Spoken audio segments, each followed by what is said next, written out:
மாசம் குழந்தை இல்ல சார். 9 மாசம் சார். ரோட்ல போற மாதிரி கேட்டாங்க, முன்னாடி ஒரு புழு பூச்சி கூட இல்லையா, ஒரு புழு பூச்சி இல்லையே நாங்க. ஐயா மேல பால் குடிக்கணும் என் புள்ளைய.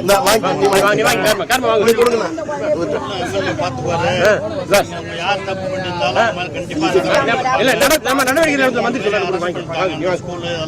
அந்த டீச்சரை கேட்கணும் சார். கேப்பமா குழந்தைங்கள பிரேயர் பண்ண சொல்லிட்டு என் பிள்ளை தீவன் சார். இங்க பாரு மாமா சொல்றது கேளு. ஐயா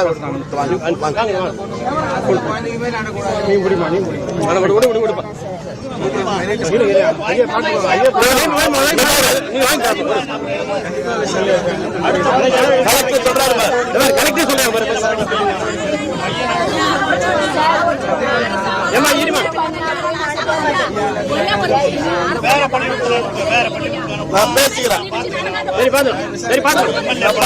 நான் பாக்குறேன்.